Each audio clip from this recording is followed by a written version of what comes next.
Donc, en direct de la Pologne. Donc, avant qu'on commence, si vous arrivez sur ce live, on est dans la technique. Donc, là, au départ, j'ai les premières recommandations à vous faire.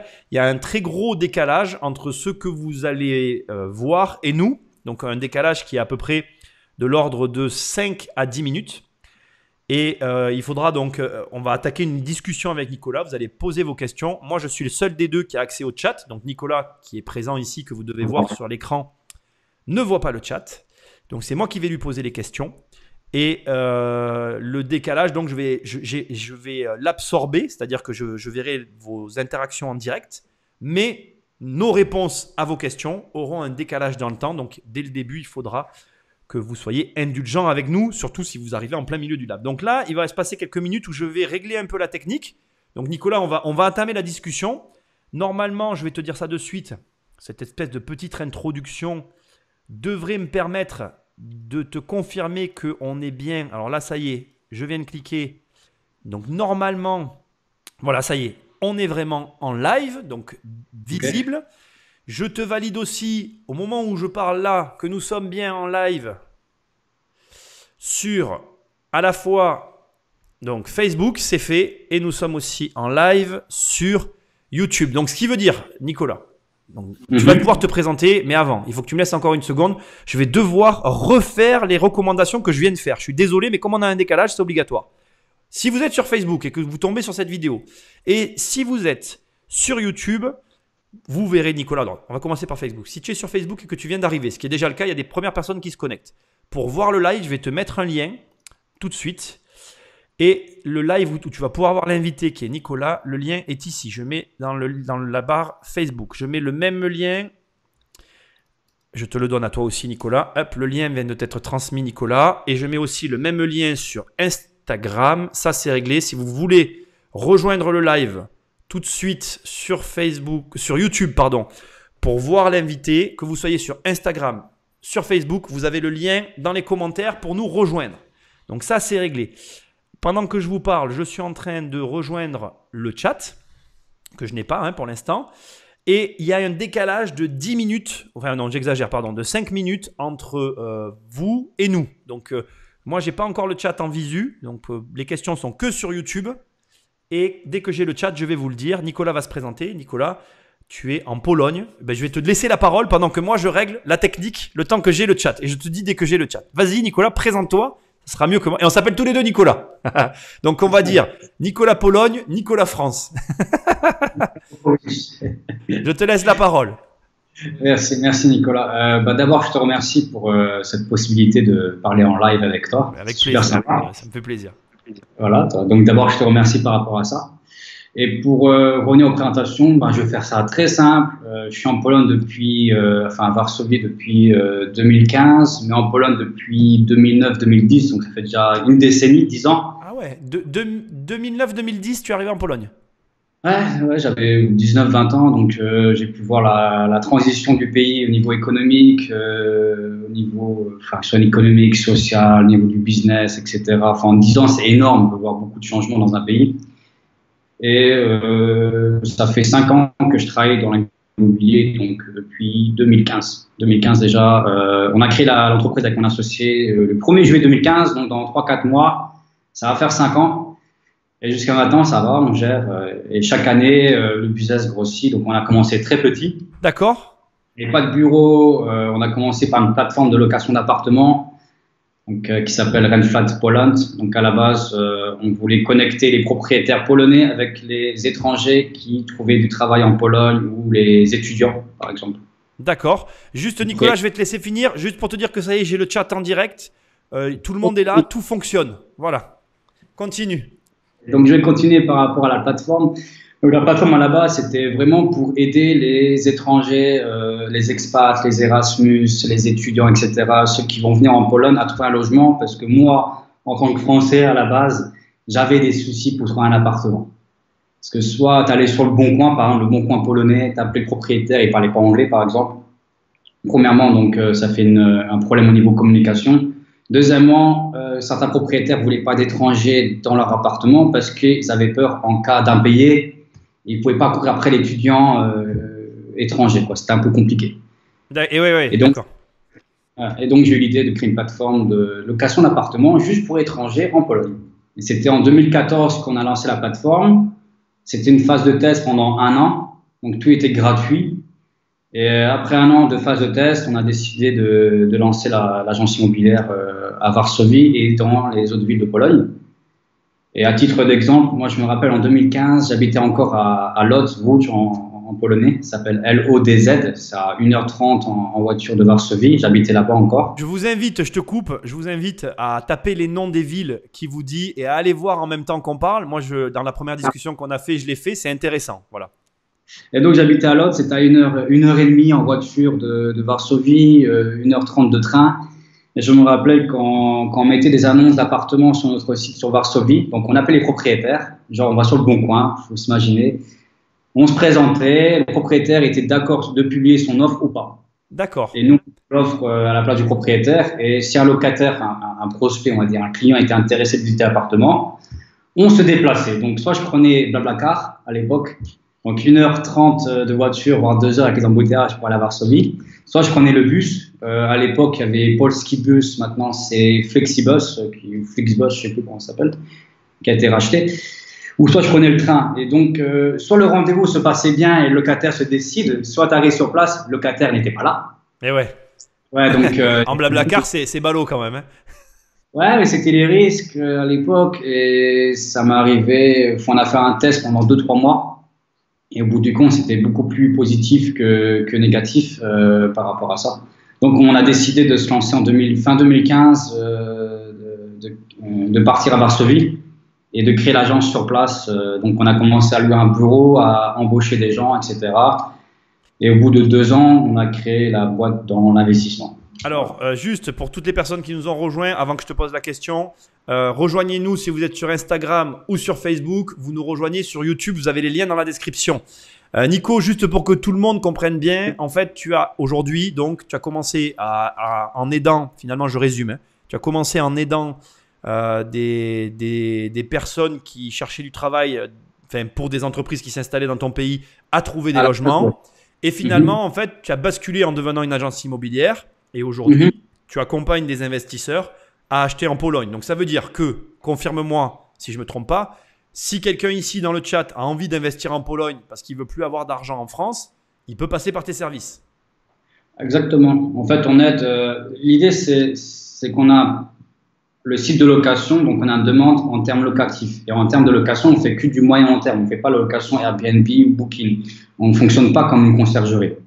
Nous, on propose que des appartements de 4, 5, 6 mois à 1 an, 2 ans, 3 ans de bail. Ça dépend en fait du locataire. Et donc, on propose en fait des appartements totalement meublés aux locataires. Et donc, on cherche des investisseurs qui veulent acheter des biens en Pologne. Comme ça, on a un portfolio d'appartements à apporter aux locataires en fait. C'est très simple. Hein, oui, c'est très. D'un côté, tu as une demande et de l'autre, en fait, tu prends des investisseurs pour venir répondre à la demande. Et donc, toute personne qui veut investir en passant par toi, elle a déjà la cible de ses prospects, c'est-à-dire qu'elle va avoir des locations. Alors, tu fais de la location meublée, c'est pas de la courte durée, c'est du moyen-long terme de personnes qui viennent travailler en Pologne pour des grosses sociétés. Et la dernière fois, tu m'as appris une chose que j'ignorais totalement, c'est que la Pologne, en fait, il se trouve que tu es le carrefour, c'est par là où arrivent toutes les fournitures de Chine avant d'être redispatchées en France, en fait. En fait, si tu vas sur Alibaba, tu dois connaître AliExpress, etc. Donc, tu commandes sur Internet et ça met 3 semaines pour arriver. Donc, il y a le train qui part de Chine, qui arrive directement en Pologne, donc à Łódź, à Lodz. Et de là, c'est dispatché, donc en fait. Ouais, c'est redispatché en Europe. Alors, tu vois, alors, là, je vois le chat, j'ai déjà les premières réactions, la même que la mienne, ça me fait plaisir. Hein, ils me suivent pas pour rien. Gabi nous demande des immeubles. Je t'ai posé la question la dernière fois. Tu es comme à la maison là. Première question. Hein. Immeuble de rapport, c'est pas comme en France. On va aller sur le Bon Coin ou ailleurs et trouver, je sais pas, près de Paris ou ailleurs, un bon nombre d'offres d'immeubles de rapport ou à rénover par exemple. Ici, c'est pas le cas. Si tu prends le cas de Varsovie, les immeubles, généralement, tu vas en mètres carrés, c'est 2000, 3000 mètres carrés. Quoi. Oui. Donc, à l'achat, c'est conséquent. Le ticket d'entrée est assez élevé. Et après, tu as les coûts de rénovation. Tu ne vas pas rénover 300 mètres carrés d'immeuble. Non, ce n'est pas le cas ici. C'est 3000, 4000 mètres carrés. Et ça demande en fait des fonds assez conséquents derrière. C'est pas aussi simple qu'en France. C'est ça. En fait, chez vous, il y a pas, on ne trouve pas les petits immeubles que nous on a. C'est tout de suite, tu rentres dans le gros en fait. Dans le gros, on peut trouver un petit immeuble, mais c'est assez rare. Généralement, c'est assez rare. Et c'est multipropriétaire aussi. Bon. Ça veut dire que c'est rare d'avoir un propriétaire qui a l'immeuble complet. Ça reste assez rare. Généralement, c'est multipropriétaire. Donc, si tu as un immeuble où il y a, je sais pas moi, 50, 100 appartements, ce qui est assez courant en Pologne, bah, il y a 100 propriétaires. Eh ouais, c'est une copro comme chez nous, quoi. Une copro, donc il y a 100 propriétaires et pour acheter l'immeuble, c'est très compliqué de parler à 100 personnes. D'accord. Alors, avant que je réponde aux questions, parce que là, je vois plein de questions qui arrivent, je vais quand même suivre, j'avais quand même un petit ordre et des petits points à voir avec toi. Après, comme d'habitude, tous ceux qui sont là, donc je le reprécise, hein, si vous êtes sur Facebook ou sur Instagram, je vous ai mis un lien dans l'espace commentaire pour rejoindre Nico et Nico, on est deux Nicolas, sur YouTube, parce que c'est là où vous nous verrez tous les deux. Donc, j'avais quand même quelques questions. Vous posez vos questions sur YouTube et partout, si vous en avez, on y répondra. Moi, je voulais que tu nous donnes, alors rapidement, j'aimerais quand même que, il y a une question bon, qui me vient, c'est quels sont pour toi… Alors d'abord, est-ce que tu es français? Parce que je me suis posé la question la dernière fois, tu es originaire français parce que tu parles vachement bien français. Tu es un Français qui est allé en Pologne ou tu es un Polonais qui est venu en France et qui est retourné en Pologne? Alors, je vais t'expliquer l'histoire. Grosso modo, je suis né à Metz, en Lorraine. D'accord. Grand Est maintenant, ça fait bizarre de dire le Grand Est. Ouais. Moi, ça fait bizarre. C'est la Lorraine-Moselle, près du Luxembourg en fait. Et, donc, j'ai passé mon bac, enfin, éducation en France, le bac, le BTS, etc. Et au bout du compte, j'ai eu une proposition de partir en Pologne parce qu'à l'époque, je travaillais au McDonald's à Amnéville, pour ceux qui connaissent. Ah, tu travaillais au McDo, d'accord. Et McDo t'a proposé en Pologne? Ouais, après, McDonald's à Amnéville, après j'ai fait de l'intérim, j'ai fait des déménagements, on dirait pas comme ça. Mais bon, livraison de chez Boulanger, enfin bref, j'ai fait un peu de tout par rapport à ça. Et un jour, j'ai reçu l'opportunité de partir en Pologne. Et, je parlais pas la langue. D'accord. Je parlais anglais, donc pour le bac. Alors, si je me rappelle bien, au bac, à l'anglais, je crois, à l'oral, j'ai eu 5 ou 6 sur 20, quoi, une catastrophe. D'accord, ouais. Pas top.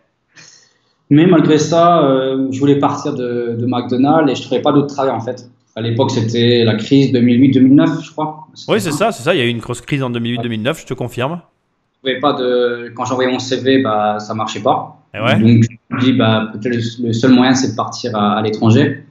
Et on m'a proposé une opportunité de volontariat dans l'enfance, dans l'éducation, en Pologne pendant 3 mois. Donc, tu es parti pour du volontariat. Tu as laissé un salaire pour du volontariat? C'était pas du tout pour le business. Et on m'a proposé, en fait, c'est la Commission européenne qui finançait le projet. Et donc, pendant 3 mois, j'étais logé en colocation. J'avais un travail de 25-30 heures par semaine. Et j'avais des cours d'anglais polonais. Et un petit pécule, on va dire, argent de poche, c'était, je crois, 100 € par mois. Mais bon, à l'époque, j'avais 19-20 ans et je me suis dit, franchement, j'ai rien à perdre entre être au McDo, faire le même travail, etc., et que tout le monde s'énerve contre toi, entre les managers, les clients, etc. Je dis, ah, c'est bon, stop, je vais voir ailleurs. Et je suis parti là-bas, en fait. Vraiment, je suis parti en bus de Metz. C'était à l'époque, je crois, 20 heures de bus. Et je suis arrivé à Wrocław, donc c'est une très jolie ville près de, pas très loin de Prague, c'est à 2-3 heures de Prague, il me semble. Et je suis arrivé à la gare, et puis voilà, 19-20 ans, tout jeune, j'ai découvert la Pologne, en fait, par hasard, quoi. Même si je suis d'origine polonaise, mes parents parlent polonais. D'accord. Personne dans la famille parle polonais, personne. D'accord, c'est marrant ça. Donc, ouais, t'es revenu aux origines un petit peu par hasard, quoi. Ok. Et du coup, alors, on va forcément en parler. Il y a des questions, je vais pas me prendre les questions qui ont été posées parce qu'elles vont dans le sens de ce que moi aussi j'avais un petit peu à dire. Alors, une des questions qui a été aussi posée, quel est le taux de rentabilité qu'on peut espérer en Pologne? Après, c'est la question à se poser, c'est est-ce que tu feras le projet tout seul ou est-ce que tu vas être accompagné de A à Z? Ça dépend. Si par exemple, tu es un Polonais et que tu vas chercher le bien par toi-même, faire les travaux, aller chez Ikea ou Leroy Merlin. Il y a aussi Ikea, Leroy Merlin, je confirme. Ah, il y a Leroy Merlin chez vous? Ah oui, il y a Castorama, Leroy Merlin. Les mêmes marques que chez nous, d'accord. Ah, c'est pareil, c'est le même matos, hein, c'est pareil. Et donc, si tu fais le projet par toi-même et que tu n'embauches pas de gens pour déléguer, dans ce cas-là, tu feras des rentas à 10, 15, 20%. Ce n'est pas un problème.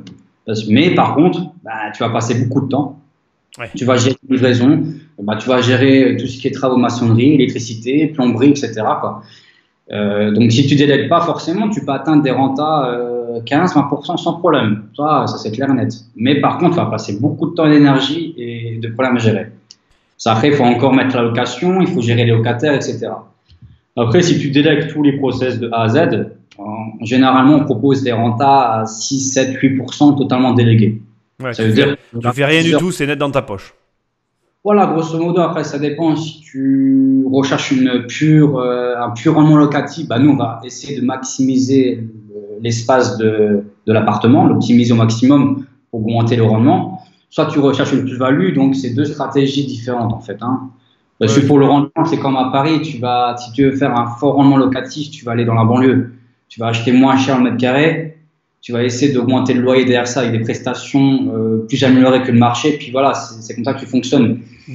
En fait, les règles sont quasiment pareilles. Il n'y a pas de secret par rapport à ça. C'est l'emplacement, c'est où est-ce que tu achètes, à combien tu achètes le mètre carré, est-ce que tu maîtrises tes travaux et est-ce que tu as bien vérifié le marché locatif. C'est bon. Et à ce détail près que tu m'as dit aussi, on a parlé la dernière fois, il y a un truc qui m'a assez interpellé, c'est que la capitale, c'est Varsovie, hein, c'est ça? Non, oui, c'est ça, Varsovie.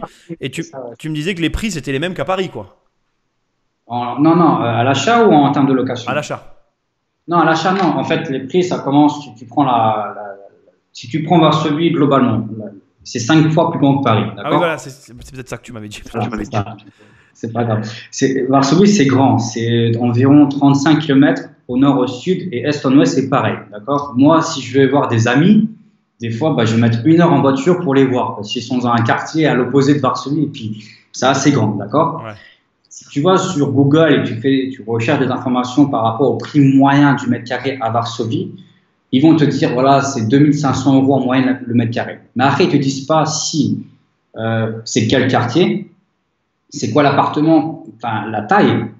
Parce que si tu vas acheter un appartement qui fait 30 mètres carrés et 100 mètres carrés, le mètre carré est complètement différent.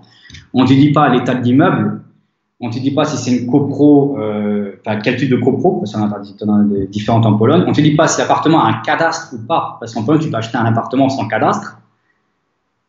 Donc, il y a pas mal, en fait, niveau légal, on ne te dit rien. Donc, j'ai des investisseurs, ils vont voir le prix du mètre carré. Ils me disent, ah, mais je vais acheter ça au prix là. Je fais, c'est pas possible, parce que, en fait, il faut prendre toutes les données autour. Est-ce qu'il y a un cadastre? Ouais. Est-ce que c'est un usufruit? C'est quoi l'état de l'immeuble? Est-ce que c'est du communisme? Est-ce que c'est de l'haussmannien? Est-ce que c'est du neuf? Il y a quelqu'un qui l'a demandé s'il y avait de l'haussmannien en Pologne, il y en a donc. Oui, on fait de l'haussmannien, mais c'est assez cher. Enfin, ça dépend de la ville, mais à Varsovie, comme ça a été détruit à 95%. Ah, mince. Durant la guerre. Donc l'haussmannien qui est resté, entre guillemets, qui a été rénové, c'est en plein centre-ville, ça a une certaine valeur. Eh ouais, tu m'étonnes. Comme partout. Voilà, l'haussmannien, on en fait. Nous, on a acheté nos bureaux dans un immeuble haussmannien qui a été retapé, il date de 1896. Eh ouais. C'est en plein centre-ville, donc généralement, le prix du mètre carré dans l'haussmannien, tu vas tomber dans, on va dire, un 50 mètres carrés bien situé dans un bel immeuble haussmannien avec des prestations classiques. On est à 5 000 € mètre carré en moyenne. 5 000 €, c'est déjà pas mal. C'est pas Paris, mais c'est déjà pas mal quand même. Mais après, si tu veux acheter moins cher, tu vas aller dans un immeuble de type communiste, donc à la banlieue, mais ça, tu peux entrer en place centre-ville, tu vas trouver à 2500, 3000 € mètre carré. Mais après, c'est beaucoup moins joli, c'est des hauteurs de plafond de 2,50 m, 2,60 m, c'est moins. Voilà. Alors, je vais aborder un sujet. Dubs a posé la question, et qui est une question tout à fait légitime, mais on va l'aborder de manière large. Dubs demande si c'est comme aux États-Unis, s'il faut acheter cash pour le premier achat. Ouais, oui, je dirais à 100% oui. En Pologne, les banques polonaises ne vont pas te financer si tu n'as pas de revenus en Pologne déjà. Donc, faut oublier. Il n'y aura pas de financement fait par une banque polonaise, même si c'est une banque française basée en Pologne. En Pologne, il y a BNP Paribas, il y a Crédit Agricole, il y a Société Générale, etc. Mais elles ne vont pas financer un investisseur étranger. Même s'il rapporte 50% de capital ou 80%, tu peux avoir un budget, avoir des hauts revenus très hauts. La banque polonaise, pour eux, ils ne te connaissent pas, ils ne connaissent pas tes revenus, tu n'as pas de revenus en Pologne, ils ne vont pas faire financement. Par contre, tu peux passer par des prestataires en France qui peuvent financer l'achat du bien en Pologne. Par contre, ça demande une hypothèque d'une même valeur d'un bien en France. Alors, je vais modérer ce que tu viens de dire, il faut quand même l'expliquer. C'est un crédit hypothécaire et tous les organismes bancaires ne le font pas. Donc, tu as des notaires qui le proposent aussi, ça d'ailleurs. Et dans tous les cas, ça reste quand même, ça s'adresse à une partie, enfin, comment dire, ça s'adresse pas à tout le monde. C'est pas aussi facile que ça à obtenir. C'est ce que je veux modérer en le disant quand même. C'est pas simple parce que généralement, si tu veux faire un crédit quand tu passes en France pour acheter en Pologne, le problème c'est du côté vendeur. Le vendeur, il va pas attendre 3-4 mois pour que tu aies le crédit. Donc, par exemple, si j'ai, parce qu'en fait, le marché en Pologne, c'est un marché d'acheteurs en cash. 40% des transactions dans l'ancien se font en cash. Et dans le neuf, c'est entre 40 et 70%. Donc, par exemple, nous, si on fait la recherche d'un bien pour un investisseur, la première question du vendeur au téléphone, le client, c'est un acheteur en cash ou en crédit? Si je lui dis en crédit, il me dit non, mais non merci, j'ai pas le temps, je vais pas attendre 2 mois. Donc, en fait, ce que tu es en train de dire, c'est qu'il y a tellement de gens qui payent cash sur le marché polonais qu'en réalité, si toi, tu payes pas cash, ben, tu perds les opportunités, quoi. Et autre point important, tu peux pas forcément faire des fortes négociations si tu es acheteur en cash parce que tu es en compétition avec d'autres acheteurs. Ouais, je comprends ce que tu veux dire. C'est pas surprenant, honnêtement. Je sais qu'en France, ça peut paraître bizarre qu'on arrive, que quelqu'un achète comptant ici, mais c'est régulé, c'est très régulier, ça se fait tout le temps. Et donc, on n'est pas forcément en meilleure position si tu achètes en cash. C'est juste que tu gagnes du temps et que le vendeur sera d'accord de te le vendre à toi. D'accord. Voilà. Il y a quelqu'un qui demande si les loyers sont identiques en Pologne par rapport à la France. On va revenir sur la banque après. Hein. Sur les loyers, je prends Varsovie, les villes de province. D'accord. Donc, ça, on peut faire de comparaison. À Varsovie, un studio, ça se loue à partir, on va dire, dans la banlieue, à partir de 400 € hors charge. D'accord. D'accord, pour les 400 € à partir. On part sur quelle base d'appart? 20 mètres carrés, studio, cuisine, kitchen, basique, rien de spécial, canapé libre. D'accord. Et dis-nous quand même un P2 et un P3, tu vois, pour qu'on se fasse une idée. Juste finir au studio, comme ça on peut comparer. Ah ouais, vas-y, d'accord, t'as raison. C'est bon, je te laisse faire. En banlieue, on va tomber à 400, on va commencer à 400 € hors charge, jusqu'à 500 € hors charge. En moyenne, ça dépend du standing, où est-ce qu'il est situé, si c'est proche d'une bouche de métro, etc. Enfin bref. Après, en centre-ville, tu vas commencer, on va dire, dans les environ 500 € hors charge jusqu'à 600-700 € hors charge. D'accord, oui, ça correspond à peu près à la banlieue de chez nous, quoi. Voilà, ça dépend de ce qu'il y a dedans, de l'immeuble. Enfin bref, si c'est un immeuble de type communiste, et si c'est un immeuble de type, je sais pas, haussmannien, forcément, le prix est différent au niveau de la location d'appartement. Après, nous, ce qu'on conseille, si l'investisseur achète un 30 mètres carrés, on va l'optimiser, on va le transformer en T1 bis ou en T2 pour augmenter le rendement locatif, tout simplement. Dans une ville de province, le studio, il va commencer, on va dire, dans les 280-300 € hors taxe jusqu'à 400 €. D'accord. D'accord. Le T2, je commençais par Varsovie, le T2 en moyenne, c'est dans les 600-700 € hors charge. Après, tu peux aller beaucoup plus élevé. Hein. Tu peux trouver des T2 à 2000 € par mois. Ah ouais? Ah bah, ici, c'est un immeuble avec piscine intérieure, gratte-ciel, avec la vue. Ah ouais, il y en a des trucs comme ça, d'accord. Non, tu as des trucs très luxueux, voilà, avec cinéma privé dans l'immeuble. Ah ouais. Non, mais tu peux trouver le très luxe à l'américaine. Tu vas payer 2500 € hors charge par mois à l'appartement. Mais après, on va rester sur sur les standards du marché. Et donc, le T2, tu vas louer dans les, on va dire, 550-600 € hors charge. D'accord. Voire plus. Et dans les villes de province, tu vas tomber à partir de 450 € hors charge en moyenne. D'accord.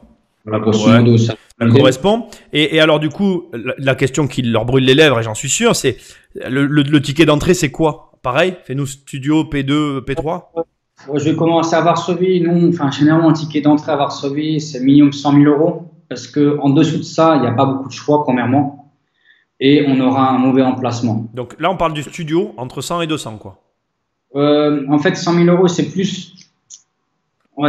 Comment t'expliquer les budgets, moi, je vais tabler sur du 120 000 € à Varsovie parce que ça va me permettre de faire une division non officielle. Ça veut dire qu'on va trouver un bien qui fait 45-50 mètres carrés dans la banlieue qu'on va diviser en 2 studios non officiels, hein, donc un seul cadastre, d'accord? Et ce qui permet en fait d'augmenter la rentabilité, etc. Et donc le ticket d'entrée pour une division non officielle dans la banlieue de Varsovie, c'est environ dans les 120 000 € en moyenne. D'accord. Peut-être un peu moins, un peu plus, mais voilà.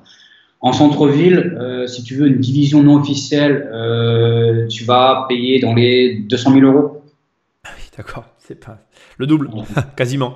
C'est un immeuble haussmannien, tu as fait une division non officielle, 50 mètres carrés, tu as divisé en deux studios de 22-23 mètres carrés chacun. Tiens, par référence, on a vendu un dernier appartement, il faisait 49 mètres carrés, ça a été vendu la semaine dernière. Hein. Donc, durant la crise virus, ça vend quand même. Hein. 49 mètres carrés, il a été vendu à 202 000 euros. Ah ouais. Ameublement compris, en plein centre-ville. Après, c'est l'emplacement. Là, il a payé pour l'emplacement. Donc, il y a le métro pas loin, il y a les universités pas loin, etc. D'accord. Ça, c'est un projet que tu as mené, c'est un projet que vous avez mené vous là. En fait, on travaille avec des partenaires, des marchands de biens, et eux, ils ont vendu, voilà, ce prix-là, 202 000 euros, sans négociation, aucune négociation. Alors, j'en profite pour vous faire remarquer quand même que on parle avec quelqu'un qui est en Pologne, mais on retrouve les mêmes termes que chez nous, quoi. Non, mais c'est rigolo, ça me fait sourire. Et donc, c'est plus intéressant en banlieue. Après, ça dépend de ce que tu recherches. La banlieue, comme je dirais, il faut voir aussi les projets, les futurs projets d'infrastructure. Par exemple, si tu prends le cas à Varsovie, il y a 2 lignes de métro, d'accord? Et la ligne 2, ils sont en train de la rallonger. Donc, si dans 3-4 ans, il y aura une nouvelle ligne de métro, enfin une nouvelle station de métro dans tel quartier, et que tu as le temps d'attendre aussi, tu as autant acheter un bien à rénover juste à côté du métro, tu le rénoves, tu fais une tout petit espace, et après tu attends 3-4 ans ou 5 ans, tu revends au bout de 5 ans et tu n'es pas taxé sur la plus-value. L'avantage en Pologne, c'est que si tu détiens le bien pendant 5 ans, et c'est même de l'investissement locatif pur, hein, je ne parle pas de résidence principale, au bout de 5 ans, tu revends, tu ne payes pas de taxe sur la plus-value. Ouais, tu te garantis en te mettant près d'une future bouche de métro, tu te garantis une plus-value aussi que tu vas avoir quand tout va être livré, quoi. Exactement, bah oui, les prix augmentent. Quand tu as la bouche de métro qui est livrée, généralement, tu vas prendre 10-15%. Sur un an, tu peux prendre 10-15%. Alors attends, donc en banlieue, c'est quoi le ticket moyen? Parce que c'est quand même intéressant en faire banlieue, hors capitale, je veux dire. On en a parlé la dernière fois, tu vois, tu m'as parlé, on avait parlé la dernière fois, si j'ai bonne mémoire, d'ailleurs, on a parlé de Lodz, là où tu étais toi au tes débuts. C'est moins cher là-bas, je crois. Ouais, Lodz, en fait, c'est la 3e ville de Pologne. Il y a 680 000 habitants, Intramuros, il y a, avec le périph', tu arrives à un peu plus d'1 million. Et en fait, alors je vous invite vraiment à regarder, hein, ce qu'il m'a dit la dernière fois. Tu as une boucle avec tous les autoroutes et tu vois vraiment la Pologne comme avec une croix, en fait. Tu as une croix en plein milieu de la Pologne, comme ça, et les autoroutes redispatchent partout en Pologne. Donc c'est logique, en fait, que ce soit livré là et redispatché ensuite après en Europe et partout. C'est le centre de la Pologne, donc toutes les autoroutes se croisent là-bas. Ils vont faire aussi le plus grand aéroport d'Europe centrale et de l'Est. Ah ouais. Situé à 40 minutes, environ 45 minutes, 1 heure de Łódź, parce qu'ils veulent en fait augmenter le trafic touristique surtout, et au niveau du business et au niveau de la logistique. Après la pandémie. Après la pandémie. Parce que là, on n'augmente pas le touristique. Hein. Là, il n'y a pas de touristes. Dans 10 ans, ça a été signé. Ils vont commencer les travaux, mais dans 10 ans, il devrait sortir. Ça devrait être livré. Alors, donne-nous un ticket d'entrée pour Lodz. On veut savoir. Alors, Lodz, on va toujours travailler en plein centre-ville. Je ne vais pas placer un investisseur généralement dans la banlieue. Donc, centre-ville, tu peux trouver des studios plutôt sympathiques, on va dire, à partir de 45 000 euros. Voilà. Là, ça va commencer à les chatouiller. Là. Voilà. Tu peux, après, ça dépend s'il y a des travaux à faire ou pas. Généralement, un studio plutôt sympa de ce qu'on a fait nous dans l'Haussmannien qui a été rénové, on tombe dans les tickets d'entrée à 60 000 euros dans les zones là. D'accord. Après, tu peux trouver moins cher, on va dire. Tu peux trouver un immeuble communiste, encore une fois, trouver le studio à, on va dire, 35-40 000 euros. Mais après, tu as les charges aussi qui peuvent être plus élevées. Peser dans la balance et... Le locataire paye les charges, donc il faut que tu baisses les loyers pour rester dans le marché en fait locatif, et respecter les standards. Tu vas me faire ma transition. Au niveau impôt, c'est comment la Pologne? En fait, tu as 2 types d'imposition. Si tu as l'imposition à 8,5%, ça veut dire que tu payes 8,5% par mois. Par contre, tu ne veux pas rentrer de frais, donc si tu dois rénover l'appartement. Je sais pas, tu vas changer la cuisine, changer l'électroménager, ça, tu peux pas rentrer de frais. Pas le déduire, ouais, je compris. Pas le déduire. Après, tu as l'autre forme de taxe, c'est 19%, mais par contre, tu peux amortir l'achat du bien, donc la valeur du bien à l'achat, hors terrain, donc il faut enlever la valeur du terrain. D'accord. Et les travaux. D'accord. Si tu n'as pas de travaux, tu peux quand même amortir le bien. Donc, je prends un exemple, tu achètes un appartement à Varsovie, 100 000 euros. Tu peux amortir ce bien sur 10, 12, 13 ans. D'accord. Donc, en gros, si je comprends, c'est une cote mal taillée, mais quand tu dis les 19% sur le montant des loyers encaissés, tu as moins les déductions, tu payes 20% d'impôts, quoi. Ben, honnêtement, si je prends un budget de 100 000 euros Ouais. et que ton loyer, durant, tu ne dépasses pas 10% de rentabilité annuelle, tu ne payes pas d'impôt. Ah, tu payes pas d'impôts? Non. Ah, Parce ouais, que tu rends la valeur du bien. Par exemple, 100 000 euros, en disant que le terrain vaut 10 000 euros, donc tu as 90 000 euros à amortir. D'accord. Et sur les 90 000 euros, en fait, si par exemple, tu vas toucher, je sais pas moi, 500 euros par mois de loyer hors charge, tu fais 500 fois 12, ça fait 6 000 euros l'année. Et tu as droit à amortir 9 000 euros par an. D'accord. Donc, tu es en déficit. Ça veut dire que 90 000 euros divisé par 10 000, ça fait 10 ans. Plus de 10 ans, tu auras pendant 12, 13, 14 ans, tu ne paieras pas d'impôt. D'accord. Et après, quand tu en payes, c'est quoi alors? Là, faut passer à 8,5%. En fait. Ah oui, d'accord. Il vaut mieux changer, sinon c'est trop élevé? Bah, tu tombes à 19%, donc c'est pas intéressant pour toi. D'accord, je comprends. Et les impôts, de manière générale, à Varsovie, en Pologne, c'est élevé ou? Ça reste juste, honnêtement, enfin, quand tu prends le système, quand tu peux amortir le bien, donc tu payes pas d'impôt pendant X années. Ensuite, tu peux revendre le bien, donc tu payes pas d'impôt sur la plus-value. Oui, ça tu me l'avais dit, ouais, c'est vrai. Ces années, tu payes pas d'impôt. Ensuite, la taxe foncière, honnêtement, la taxe foncière, tu vas payer la taxe foncière pour l'appartement, c'est 20 centimes d'euros le mètre carré à l'année. Oui, tu m'avais dit, c'est genre 100 balles par an, la taxe foncière, c'est rien, quoi. En fait, tu vas payer, si le terrain, c'est en usufruit, tu vas payer une taxe dessus. Bon, généralement, je dis aux investisseurs, il faut compter 100 euros, ça dépend de la taille de l'appartement et de la part que tu as sur le terrain. Donc, plus tu as une part importante sur le terrain, plus tu vas payer l'impôt. Mais bon, si l'appartement, si l'immeuble fait, je sais pas moi, tu as 100 appartements et que le terrain fait 1000 mètres carrés, oui, tu as une part minime. C'est ça, tu payes pas beaucoup de foncier. Ok, donc bon, l'imposition, ça va. Je voudrais qu'on revienne au prêt parce que ça m'intéresse. Après, je vais répondre aux questions. J'ai vu qu'il y en avait, ça arrive. Les prêts immobiliers chez toi, c'est quand même plus compliqué que chez nous. Donc, c'est l'occasion aussi de vous dire, mes chers amis compatriotes, il n'y a pas que du mauvais en France. Hein. Excuse-moi, hein. C'est pas pour ne pas jouer ton jeu, mais bon, malgré tout, voilà. Et donc, ça s'est durci chez toi, mais comme chez nous. Alors bon, entre-temps, il y a l'ami Corona qui est venu. Donc, j'espère que suite aux catastrophes économiques qui sera générée, peut-être, parce qu'on ne sait pas, peut-être qu'il n'y aura pas de catastrophe, j'espère que les banquiers vont relâcher la pression, mais raconte-nous un peu quand même, c'est intéressant. Alors, si tu es polonais, parce qu'il faut préciser quand même que toi, tu vas me donner les conditions d'un polonais auquel nous, si on investit chez toi, on n'a pas accès puisqu'on doit financer à 100%. Mais donne les conditions quand même, c'est intéressant. Imaginons qu'on est résident fiscal en Pologne, on gagne des revenus tous les mois, on a un salaire, on peut être français, peu importe, ou polonais, mais on est résident fiscal en Pologne, donc on génère des revenus ici. Avant, entre guillemets, le virus, il fallait soit apporter 10% d'apport. Il y avait 2-3 banques qui acceptaient 10% d'apport. Ouais. Toutes les autres banques, c'était minimum 20%. D'accord ? D'accord. Généralement, ils vont financer à l'instant T. Donc, ils vont jamais prendre en compte les loyers prévisionnels de l'achat immobilier. Donc, tu peux pas acheter un immeuble, dire que ça va générer tant de loyers. Eux, ils prennent pas ça en compte. Ils prennent uniquement les salaires à l'instant T. Donc, combien tu gagnes, ils peuvent te financer tant.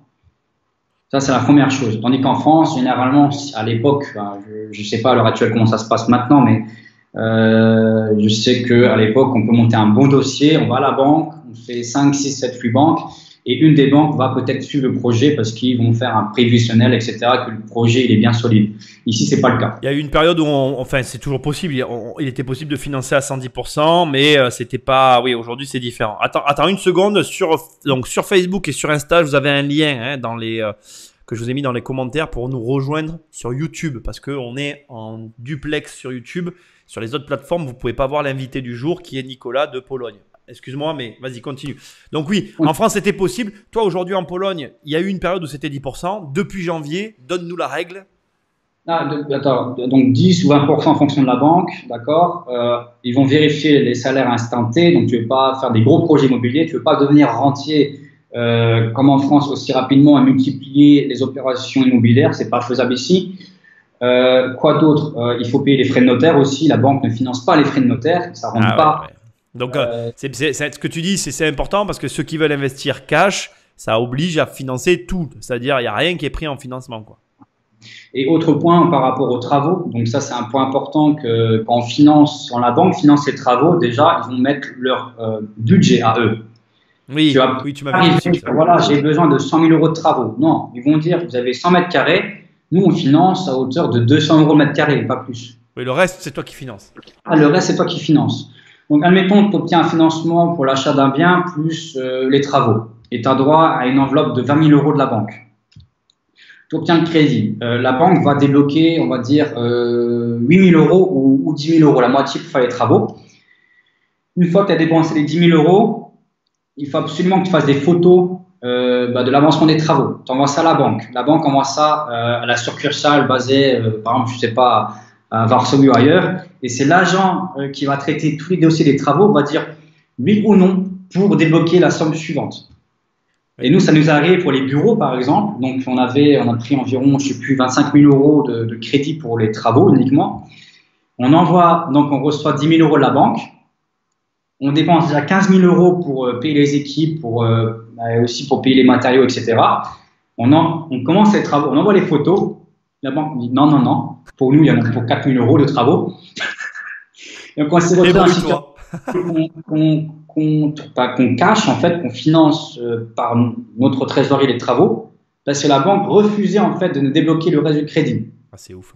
Donc c'est un point important que pour un Polonais à l'heure actuelle, c'est qu'il faut faire très attention par rapport à sa trésorerie lorsqu'il fait les travaux, parce que la banque ne va pas débloquer le solde en fait pour les travaux. Et aussi les factures, ils ne prennent pas ça en compte. Ils prennent uniquement par rapport aux photos. C'est un peu lunaire. Donc, tu peux envoyer les factures par rapport, oui, j'ai acheté du marbre, de ci, de ça. Non. Pour eux, la photo, ça correspond à ça correspond à tant. Et donc, il faut faire très attention par rapport à ça. Ouais, d'accord. Et aujourd'hui, les règles sont différentes encore par rapport, à cause du virus. Les banques sont de plus en plus frileuses, en fait. Donc, je prends le cas de ING Bank, qui est aussi présente en France. Par exemple, ING, l'année dernière, ou cette année, on pouvait demander un crédit à être financé à hauteur de 80%. Donc, il fallait 20% d'apport. Aujourd'hui, c'est plus le cas. Il faut 30% d'apport, ce qui est conséquent quand même, plus les frais de notaire. Par contre, derrière ça, le taux directeur au niveau des intérêts a baissé en Pologne, mais derrière ça, les banques, elles ont augmenté leur marge. Donc, ça veut dire qu'aujourd'hui, le taux directeur de la Pologne, avant la crise, c'était 1,7%. Donc, il faut 1,7% plus la marge de la banque. Généralement, la banque prend 2% de marge, 2,5%. Donc, ton crédit, généralement, à 3,5% en Pologne, avant la crise. Aujourd'hui, ils ont baissé le taux directeur de 0,5%, donc tu es à 1,1, 1,17, il me semble. Et par contre, les banques ont augmenté leur marge. Donc, tu dépasses les crédits à 4%, 4,5%. Ça peut nous arriver à nous aussi, on verra, hein, ça on ne sait pas, mais on verra. Alors, du coup, il y a Dorian qui nous pose une question, je vais prendre les questions maintenant. Il nous dit, il y a une grosse inflation des prix de l'IMO en Pologne ou c'est un marché stable, c'est la question. Hein. Et comment tu envisages la crise? Au niveau de l'augmentation des prix, c'est en fait tout est dû parce que le pays a beaucoup changé en 10-15 ans. Si tu prends les salaires en 2010 et aujourd'hui, ça a doublé. Il suffit de voir les graphiques de l'augmentation des salaires depuis 2010, ça augmente chaque année. Et je prends un exemple aussi, c'est que la Pologne, en 3 ans, va doubler son SMIC. En 3 ans, dans les 3 ans qui arrivent ou les 3 ans qui sont passés? Non, en fait, pour t'expliquer, ils ont signé, ce projet de loi, ça a été signé. Donc, chaque année, depuis 2019, ils augmentent le SMIC. Et en 2022, ça sera doublé par rapport à 2019. Ah ouais, d'accord. Ouais, donc, le SMIC, en 2022, on sera, il me semble, à 950 euros. Ça dépend du coût de change, on va dire à 950 euros environ brut. Ouais. Donc, ça fait 700 euros net par mois. Et ils vont augmenter chaque année, hein, c'est leur but. Ils veulent arriver au niveau à nous, quoi. Voilà, grosso modo, ce que je veux dire, c'est que les salaires qui augmentent déjà, premièrement. Si ton taux de chômage est faible, donc à Varsovie, avant la crise, on était à 1,4% de chômage à Varsovie. Et en Pologne, il est à combien le chômage au global? 3-4%, il me semble. Oh. Après, ça va on attend que la crise, enfin ça. Oui, la crise elle va jouer, mais d'accord. Mais le taux de chômage est assez faible dans les grandes villes de Pologne, c'est très faible et les salaires augmentent chaque année. Et donc forcément, l'immobilier augmente derrière. Oui, En plus, tu as célibataire, donc on va dire que tu as de plus en plus de célibataires, que ce soit en France ou en Pologne. Donc les gens veulent acheter leurs propres biens, donc automatiquement ils achètent un 2 pièces pour eux, le coût c'est pareil, etc. Quand ça s'accumule. Mais les prix augmentent, non, chaque année ça augmente. Ça augmente. Carna Pro demande quel est le prix du caddie de course en Pologne. Le caddie de course. Ouais, écoute, tu y vis, non? Moi, je te pose les questions. Hein. Moi, Pour un célibataire ou pour une famille de 3-4 enfants? Pour un célibataire et une famille avec un enfant, tu vois, de schéma classique, quoi. Voilà, c'est une question difficile pour moi parce que généralement, à l'heure actuelle, comme il y a le virus, donc il n'y a plus de restaurant, donc je ne vais plus au restaurant, donc je fais des courses. Alors avant, je ne faisais pas trop de courses. Généralement, je vais dépenser 80 € par semaine à l'heure actuelle. Pour les courses? Ouais, pour moi, ouais. Ouais, d'accord. Ça comprend voilà, les produits hygiéniques, etc. Oui, je comprends ce que tu veux dire.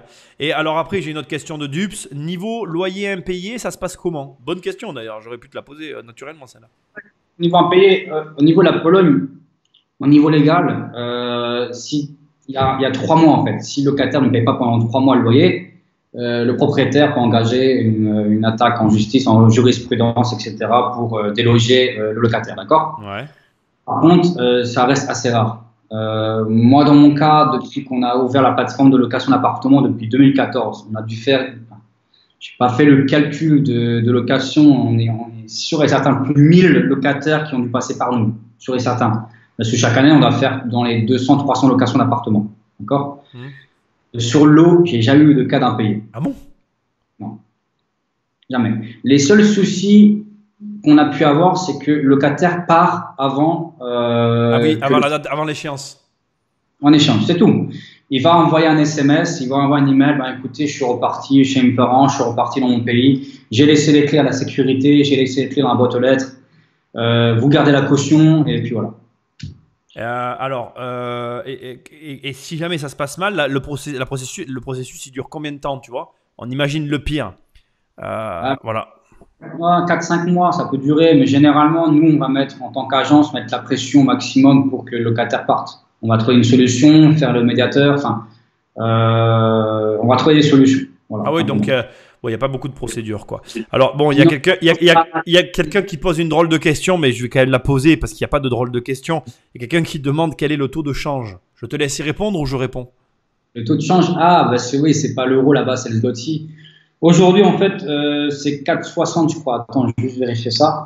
Donc, pour 1 euro, tu as 4,60 zloty, mais par contre, il faut se méfier du taux de change. Non, 4,57, pardon. Donc, alors, attends. Pour 1 euro, tu as 4,57 zloty. Ça s'écrit comment, zloty? DZD? Z-L-O-T. Z-L-O-T-Y, pardon. Z-L-O-T-Y, zloty. Ok, ah ouais, voilà, j'y suis, voilà. Ok. Et c'est stable ou comment ça se passe? À l'heure actuelle, c'est pas stable du tout. Tu peux voir, si tu prends le graphique sur un an, tu vois que le zloty perd de sa valeur depuis mi-février, on va dire, depuis début mars. Mais ça, c'est dû à la crise, en fait, tout simplement, au virus. Il est beaucoup monté aussi, hein. Si tu commences à regarder, on rentre en 2020. Là, il est monté, mais sévère au début mars. Hein. Il y a eu une montée, sévère, façon de parler, quoi. On est passé de 4,20 € à 4,60 €, mais bon, ouais. Mais ça veut dire que l'euro est plus fort que le zloty aujourd'hui. Donc, tu as plus de pouvoir d'achat. En tant qu'investisseur, c'est intéressant d'acheter aujourd'hui. Parce qu'avec 100 000 €, tu auras plus de pouvoir d'achat qu'il y a, je sais pas, il y a 6 mois, 1 an. Alors, c'est intéressant parce que tu vois, Michel, elle dit quel serait l'avantage pour une personne qui vit en France d'investir en Pologne. Donc ça, c'est un avantage parce que finalement, regarde, on va voir, on va parler dans ta monnaie. Tu vois, depuis tout à l'heure, tu me parles de 100 000 €. Mais donc, si je mets 100 000 €, en fait, chez toi, si je dis pas de conneries, hein, si je me trompe pas, on est donc bien à 450 zloty. Voilà. Alors que si par exemple, tu aurais acheté, il y a 6 mois à 4,20, tu avais 420 000 zloty, donc tu avais 6-7 000 € de différence. Ouais, alors en fait, bon. Je vais faire une parenthèse. Je suis désolé, Nico, je suis obligé de la faire. Ça, c'est un truc que je suis obligé de faire. Par exemple, moi, si tu veux, quand j'investis sur les marchés financiers, je vais jouer de la monnaie comme ça. C'est une autre manière aussi de finalement de gagner de l'argent en plus de l'argent que tu gagnes déjà. Et quand tu bénéficies à ton avantage, et là ce qui est le cas, alors c'est le cas pour l'achat, mais du coup pour le loyer c'est moins avantageux en fait.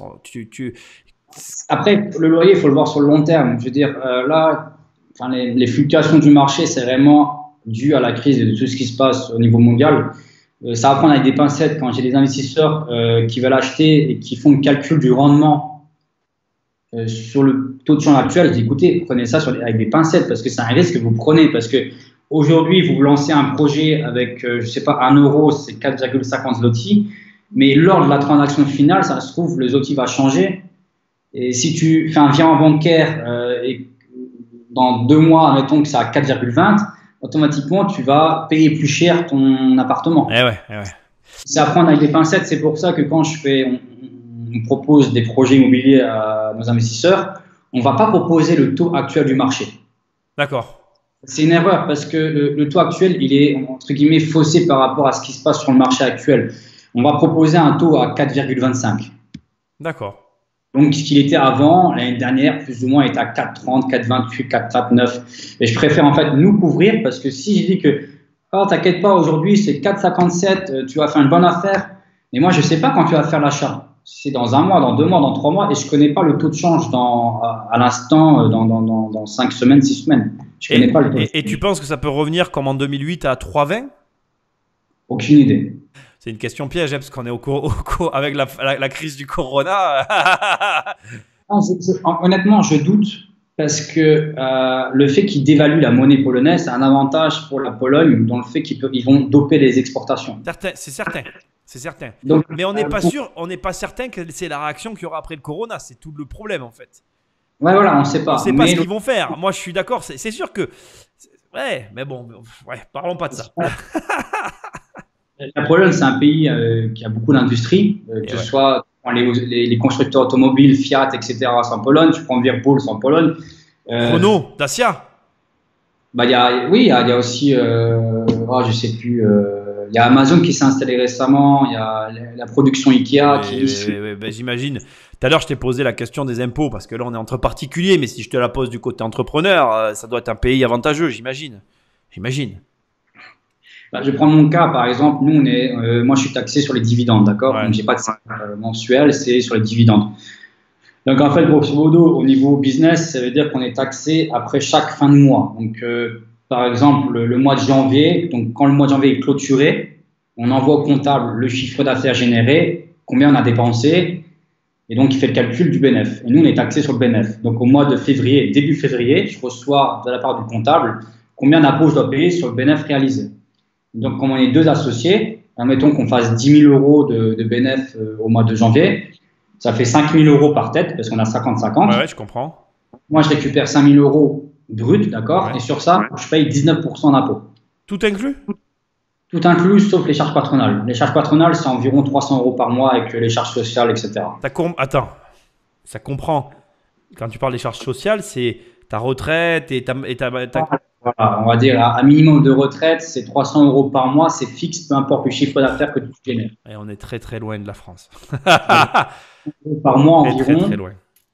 Et donc, grosso modo, ça veut dire que tu peux faire dans l'année 200, 300, 400, 500 000 euros de bénéfice, d'accord? Ouais. Tu vas payer 19% de taxes quand tu es payé sur le dividende. Je ne parle pas de salaire, d'accord? C'est encore autre chose. Alors, 2 questions qui du coup peuvent peut-être éclairer la lanterne de certains. Je reprendrai vos questions, les mecs, après, et les filles. Je crée une société commerciale. Non, attends. On va pas commencer par celle-là. J'achète un appartement cash. J'encaisse des loyers. Est-ce que j'ai des revenus et je peux emprunter à la banque? Alors, attention. Il y a 2 points. Soit tu mets en place la taxe à 8,5%. Donc, au niveau fiscal, tu vas rentrer des revenus sur papier. Donc, tu vois, le comptable, quand il va faire la déclaration annuelle, tu auras un bénéfice réalisé. D'accord? Si tu mets en place le système d'amortissement à 19%, tu seras à 0. Et la banque, qu'est-ce qu'elle voit? Tu n'as pas de revenus. D'accord. Et comme la banque se base uniquement sur tes revenus locatifs, à moins que tu proposes une hypothèque à la banque en Pologne sur l'appartement en question. Mais après, c'est la discussion. Je ne veux pas dire que ça va marcher ou pas. Dernière question. Maintenant, je crée une société commerciale. J'achète mon appartement dans une société commerciale qui devient un produit commercial. Est-ce que là, ça marche? par rapport au financement, Ouais. il faudra attendre 2-3 ans minimum. Pour avoir La du banque recul, quoi. ne va pas te financer comme ça, parce qu'en fait, si tu achètes en entreprise, ils vont vérifier le chiffre d'affaires. Il faut que tu aies une entreprise saine. Ils vont pas te donner un crédit au bout de 6 mois d'activité. Ça, c'est impossible. D'accord, il faut 2-3 ans. Quoi. Moi, dans mon cas, quand on a acheté les bureaux, ils ont demandé l'année fiscale 2017, 2018, 2019. 3 ans. À 3 ans. D'accord. Non, mais ça va, je voulais avoir un peu… 20% d'apport, etc. Donc, il y a des conditions assez particulières. Comme je disais, le financement n'est pas aussi facile à obtenir comme en France. Il n'y a pas de montage SCI. Ici, ça n'existe pas. Pour devenir rentier, comme on peut le faire en France et cumuler crédit, c'est très compliqué en Pologne. Et ouais. C'est pas aussi simple que ça. Il faut avoir du cash. Dans tous les cas, il faut avoir du cash. Karna, Karna Pro, là, il est vraiment dans la vivre en Pologne. Combien faut-il gagner pour un couple et 2 enfants pour vivre bien en Pologne? Ça dépend de la ville. Si tu vas dans la campagne, je veux dire, avec 1 200 € par mois, t'es bien, t'es très bien. Après, si tu vas à Varsovie, pour un couple avec 2 enfants, ça dépend du quartier, etc. Mais 2500 € au minimum. D'accord. En dessous de ça, honnêtement, c'est la galère. Ça va être compliqué. Je veux dire, tu vas plus survivre parce que bon, il faut payer le logement. Après, ça dépend si tu es propriétaire ou pas. Mais je dirais en dessous de 2500 €, ça vaut pas le coup parce que le salaire moyen à Varsovie, c'est environ 1600 € brut par personne. Donc, tu as 1200 € net, environ 1100 € net dans les zones là, je crois. D'accord. D'accord. Donc, un couple à 2, déjà, ils sont à 2200 €, 2300 € en moyenne. Et il y a des hauts salaires quand même à Varsovie. Donc, 2500 € à prendre avec des pincettes, quoi. C'est le minimum que je pourrais dire pour un couple avec 2 enfants. 2500 € pour être bien en Pologne, pour eux, est-ce que pour retrouver la vie française, quoi, finalement? Ouais. Un peu plus, ça serait bien pour Varsovie. Après, bon, si tu vas à Lodz, c'est très bien. Si tu vas à Poznan, ça va. Mais à Varsovie, ça reste la capitale. Tout est beaucoup plus cher. Tu vas faire tes courses. La viande, tu vas payer 2 fois plus cher que dans la province. Mais ça, bon, après, malheureusement, c'est le principe des grandes villes. Voilà, sauf l'essence, bizarrement. J'ai jamais compris pourquoi. Ah ouais, l'essence est moins chère à Varsovie. Non, c'est moins cher. Bon. Bizarrement, j'ai été étonné hier quand on a fait la route. Les stations dans les provinces étaient plus chères l'essence qu'à Varsovie. 10 centimes d'euros. Il y a des trucs bizarres comme ça. Bon, pour finir, on arrive au bout. Rapidement, alors c'est quoi? Explique-nous un peu comment ça fonctionne en fait. Toi, je vais mettre un lien là, je vais le mettre dans le chat de YouTube pour ta société. Toi, tu fais de l'investissement en Pologne clé en main, quoi, c'est ça? Oui, clairement, en fait, l'investisseur, il va nous contacter. On va demander quels sont ses objectifs et ses besoins. Qu'est-ce qu'il veut faire vraiment? Parce que chaque investisseur, en fait, a une stratégie à lui-même, on va dire, sa vision des choses.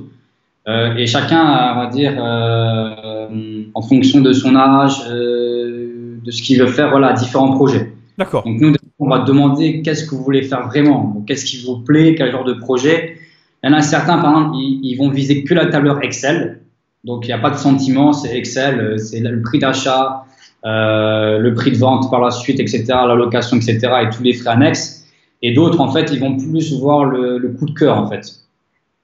Donc nous, on va d'abord chercher les besoins du client et ensuite, en fonction de ça, on va commencer un projet immobilier. Donc, on va envoyer les offres par email. Soit on fait des visioconférences à l'heure actuelle, donc les visites des biens. Et donc, au niveau de l'achat, ça peut être très rapide parce que l'acte de notaire, on peut le signer en 1 semaine. Ouais, c'est plus rapide que chez nous. On en avait parlé de ça aussi, c'est vrai, ouais.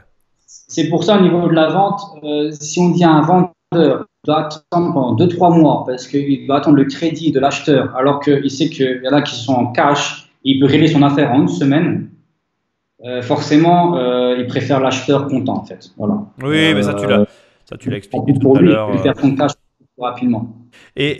Alors, pourquoi tu mets PLN sur le site, tu sais, au niveau des prix? PNL, c'est le zloty, en fait, c'est l'abréviation. Ah, d'accord, je me posais la question. Ouais, sur le site, euro, écrit euro en France. Enfin, oh, d'accord. Sur le site, quand on va sur nos réalisations, on voit des appartements avec les coûts.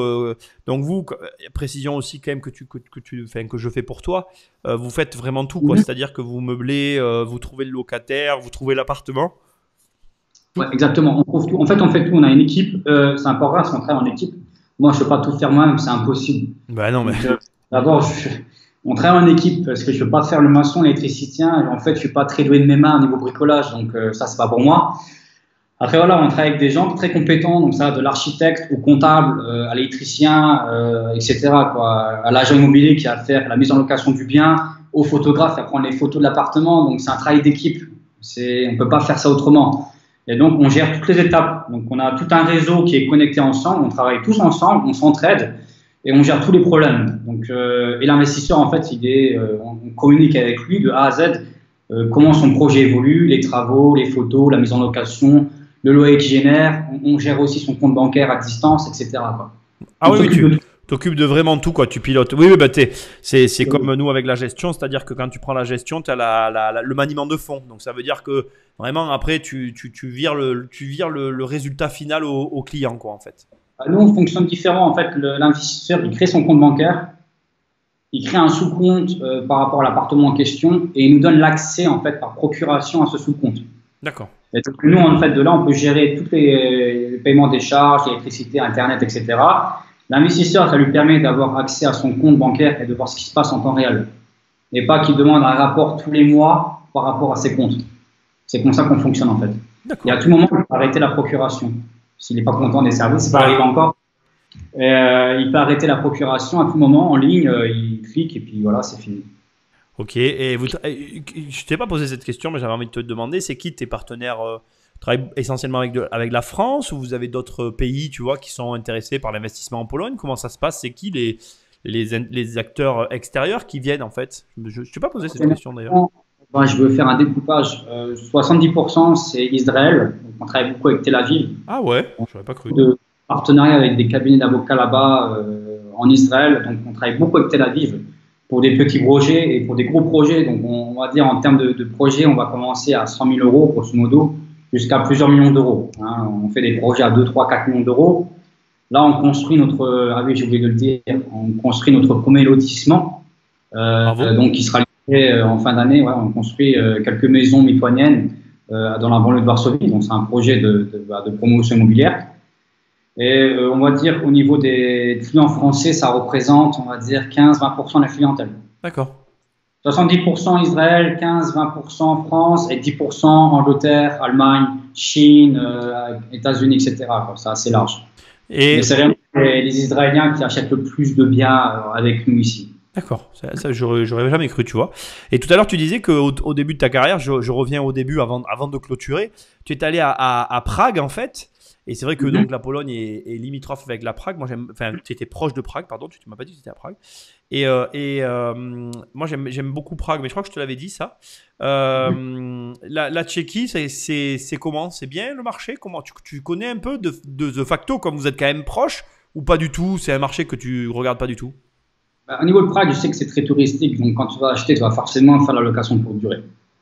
Je doute que tu vas faire des bons rendements si tu fais la location classique. Prague, c'est devenu cher. Hein. Moi, j'y allais. Les Russes qui ont investi il y a déjà 10-15 ans, les prix ont augmenté à cause du tourisme en fait. Ah, mais oui. Cracovie, je te dis franchement, pour l'instant, on ne fait aucun projet à Cracovie, on n'a jamais fait, malgré qu'on opère là-bas en termes de location long terme et moyen terme. Mais quand j'ai un investisseur. Il y a beaucoup de demandes à Cracovie? Cracovie, c'est une ville touristique. Tu as plus de 10 millions de touristes à l'année dans la ville. C'est énorme, mais le gros souci, c'est que le prix de l'immobilier est vraiment lié aux touristes. Donc, si tu vas acheter en plein centre-ville, automatiquement… ah oui, là, je suis en centre-ville de Cracovie, c'est magnifique, c'est des hôtels haussmanniens et tout, c'est magnifique. Hein. Mais si tu vas acheter, je ne sais pas, un haussmannien en centre-ville de Cracovie, on va dire 70 mètres carrés, chauffage urbain, pas au gaz, parce qu'au gaz, ça coûte cher la consommation. D'accord. Urbain, tu en as pour 220 000 euros, 230 à Cracovie. Ah ouais, mais c'est joli quand même. Hein. Je dis pas que c'est pas joli Varsovie, mais là, ce que je vois, c'est vrai que ça a l'air d'être une belle ville aussi. Hein. D'accord. Cracovie, par exemple, il y a quand même un marché assez disparate alors dans ce que tu me dis, parce que finalement, tu vois, regarde là, je vois que tout à l'heure, tu nous disais que les immeubles du communisme ont rasé la partie haussmannienne, mais là, à Cracovie, c'est pas le cas, par exemple. Non, c'est pas le cas. Ça n'a pas été détruit. Donc, tu peux voir comment c'était Varsovie avant, en fait. Ah ouais, Varsovie, c'était comme ça. Ah merde, mais quel dommage. Putain. Varsovie, en fait, ils appelaient ça le petit Paris de Pologne. Donc, c'était que des immeubles haussmanniens. mais ça a été complètement détruit pendant la guerre. Quel dommage. Ah ouais, c'est beau quand même. Ouais, d'accord, d'accord. Oui, donc il y a quand même en Pologne, voilà, en Pologne, il y a quand même des trucs comme un peu comme je te disais, comme la Tchéquie, qui sont des endroits quand même. Parce que moi, Prague, j'y vais depuis 2003 et j'ai vraiment vu les prix exploser là-bas. Bon, j'avais pas les moyens en 2003 d'acheter à Prague, hein, mais c'est un endroit que j'adore et j'y retournerai d'ailleurs. J'adore cet endroit. Et c'est vrai que c'est pour ça que je te demande un peu si tu as des notions du prix en Tchéquie parce que voilà, ouais, j'aime toujours ce coin-là, quoi. C'est marrant. Après, j'ai jamais investi, j'ai pas de vision complète du marché, mais je pense personnellement que c'est lié au tourisme de masse. Donc, automatiquement, quand tu vas acheter, tu vas faire la location courte durée. À l'heure actuelle, ça marche plus. Il faut savoir qu'en Pologne, la location courte durée, c'est interdit. Ah déjà. bon? Complètement interdit. Ah oui, c'est interdit depuis Airbnb, un mois. Airbnb, là, c'est. C'est interdit, c'est out. Parce que, en fait, ils ont voulu comment dire, maîtriser la propagation du virus. Et ils sont dit, si on confine le pays, automatiquement, les gens, le week-end, dans la voiture. Attends, je suis obligé de te couper. Ils ont arrêté pour le virus ou ils ont arrêté parce qu'ils veulent plus qu'il y ait de Airbnb? Non, ils ont arrêté pour le virus. Ah oui, mais chez nous, c'est pareil. Hein. Nous, là, pour le virus, bon, on va pas parler du virus ce soir. On essaye de faire ces émissions pour oublier. Mais oui, ils ont arrêté pour le virus. C'est vraiment interdit. Ça veut dire que tu n'as pas le droit de louer pendant 2 semaines ton bien, pendant 3 semaines. Ça, comme chez nous. Ouais, mais c'est normal. C'est normal. C'est interdit. Et ça, ils ont fait depuis un mois, je crois. Donc, comment on fait? On a des investisseurs qui achètent en Airbnb aussi parce qu'ils veulent le faire. J'ai dû passer quelques téléphones assez particuliers, mais après, c'est le travail qu'on fait. Mais dans l'ensemble, ils comprennent la situation. C'est le marché, c'est impacté. Tous les pays sont impactés de toute façon. Ah non, mais là, on est tous impactés. Mais ne parlons pas de ça. Gabi nous demande. Alors, est-ce que vous faites de l'accompagnement sur de l'achat-revente? Oui, l'achat-revente, en fait, oui. Si on fait des travaux de rénovation, généralement, pour faire une plus-value, de toute façon, il faut améliorer le bien. Donc, il faut trouver un bien qu'on peut négocier le prix à l'achat, le rénover et le revendre. Alors, question que j'ai à te poser, parce que tout à l'heure, tu as dit des choses, parce que là, tu risques d'en chatouiller certains, parce que tu as dit, chez nous, vous pouvez acheter, revendre, il n'y a pas de plus-value, mais si on le fait avec l'intention de le faire, est-ce que c'est comme en France? Est-ce qu'il faut faire une société pour ça? Et du coup, on paye des impôts, ou non? Ou on dit rien, et comme ta division, on dit rien, et comme on n'habite pas là-bas, on s'en fout. Je ne préconise pas cette démarche. Vous vous débrouillez avec lui. Non, mais je vais revenir au niveau de la plus-value. Si tu veux faire un projet d'achat-revente, tu vas revendre avant 5 ans, admettons, d'accord? Si tu veux enchaîner les biens. Donc, tu vas payer 19% de taxes sur la plus-value. D'accord? Si tu revends avant 5 ans. Par contre, si tu réinvestis l'argent que tu as fait, la plus-value, tu l'as réinvesti dans les 2 ans, tu ne payes pas de taxes. Ah, c'est comme aux États-Unis, ça c'est pas mal. Autre point, mais après, si tu cumules, on va dire que tu fais 3, 4, 5 opérations par an, le fisc polonais, en fait, le fonctionnaire, soit il t'aime bien, il dit rien, ok, c'est activité privée, pas de problème. Soit il t'aime pas, et là, il va dire, écoutez, c'est une activité commerciale, vous devez créer une entreprise, vous devez payer des impôts, etc., sur ça. Voilà. Parce qu'en fait, si on passe en activité commerciale et que tu revends au bout de 5 ans, tu payes une taxe sur la plus-value. Tu paieras toujours 10%. Tandis qu'en privé, donc en personne privée, tu réinvestis, c'est. Donc, en fait, c'est en fonction du fisc polonais. Et le fisc polonais aussi peut te dire, comme c'est une activité commerciale que vous faites, vous devez payer la taxe foncière en tant qu'activité commerciale. Et là, c'est plus le même prix. C'est x20. Ah ouais. C'est plus le même prix, ouais. Donc, c'est pour ça, je veux dire, tu peux faire des achats-reventes dans l'année, mais il faut faire attention de ne pas trop cumuler non plus. De ne pas abuser. Avoir un contrôle du fisc polonais parce que le fonctionnaire ne t'aime pas. Après, en plus, ils vont dire, écoutez, on voit vos revenus, tous vos revenus viennent de l'immobilier, monsieur. Vous n'avez pas de salaire ici. Donc, vous faites une activité commerciale. Mais du coup, tu as droit au crédit. Du coup, tu as droit au crédit. Ah, je l'aurais eu, mon oui quand même. Hein. Vous voyez les mecs, comment on fait pour avoir un oui bancaire? Alors, bonsoir à Jérôme, bonsoir à Fabrice, bonsoir à Rich à 30 ans. Tous ceux qui nous rejoignent, vous venez sur YouTube. Je crois qu'on est au bout. Il n'y a plus de questions. Est-ce que tu as d'autres choses à rajouter, Nicolas? J'ai plusieurs points, je pense. Revenir au niveau de la société, par exemple. Dans notre cas, nous, on peut mettre beaucoup plus de frais, par exemple, au niveau de la société. Par exemple, mon appartement, je suis encore locataire, bizarrement. Oui. C'est mon entreprise qui paie le loyer, en fait. D'accord. Tu as un avantage en nature, on appelle ça ici. Donc ça baisse les impôts en fait sur les dividendes parce qu'automatiquement tu rentres tous tes frais en fait avant, donc appartement, la voiture, l'essence, l'assurance, le téléphone, les bureaux, etc. Les habits, c'est un peu plus compliqué. Les restaurants, pas tout le temps, faut pas abuser parce que après le fisc peut faire un contrôle et ça peut prendre 1 an ou 2 ans. Et au niveau des soirées aussi, c'est possible en fait avec voilà, si t'as des clients, tu fais des soirées avec eux, tu peux rentrer ça dans les frais de la boîte, mais il faut pas abuser. Ouais. D'accord. Donc tu peux passer des frais, quoi. C'est ce que tu veux nous dire.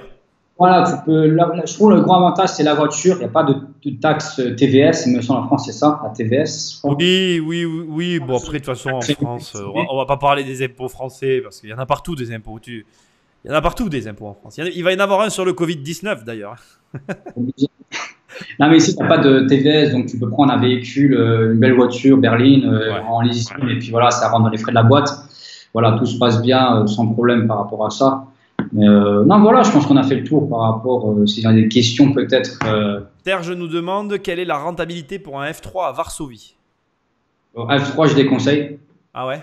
C'est pas rentable? Bah non, c'est pas ça, c'est que la demande, en fait, elle est très forte pour les studios, les 2 pièces. D'accord.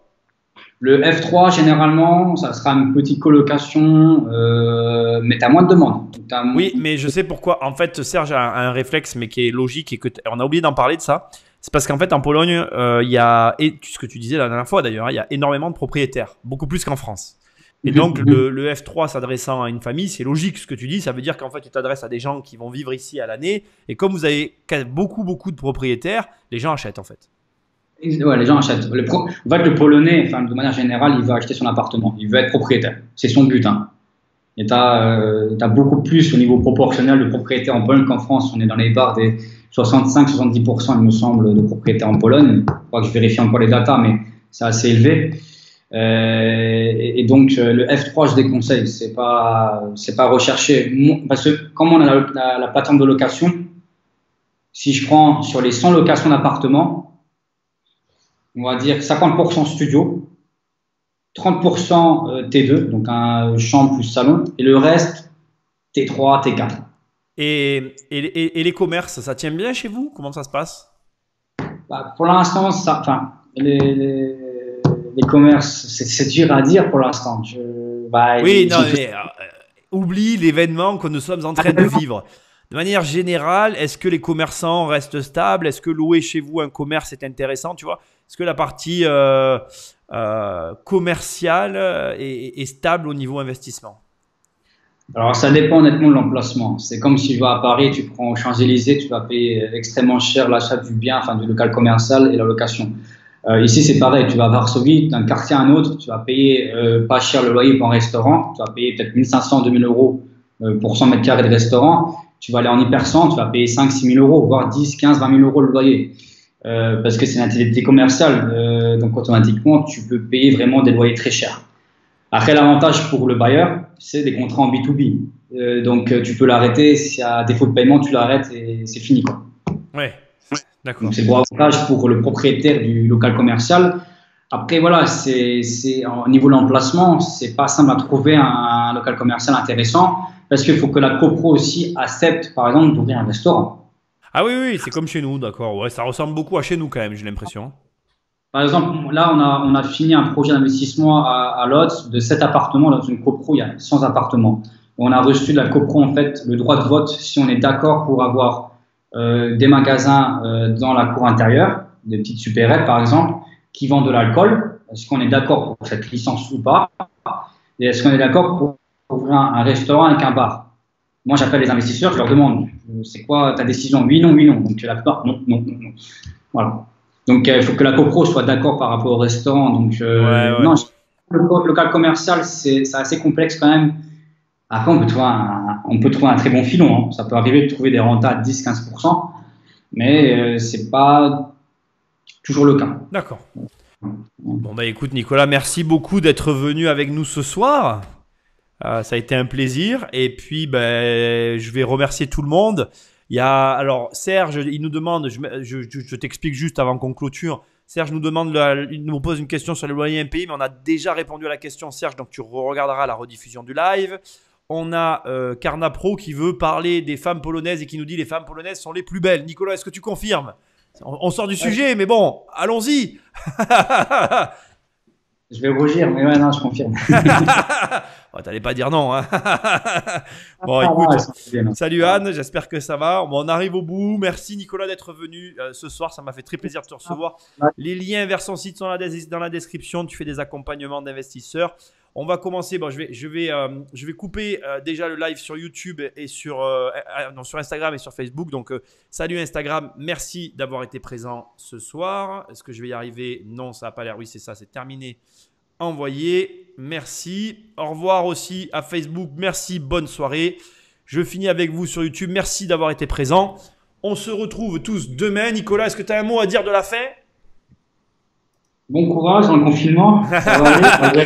Non, mais sérieusement, il faut garder la tête. Ouais, on n'en a pas parlé. C'est vrai que toi aussi, tu es confiné. On est tous confinés. Merci d'avoir été présent. Je coupe le live YouTube. Ciao. Ciao, ciao. Merci. Hein.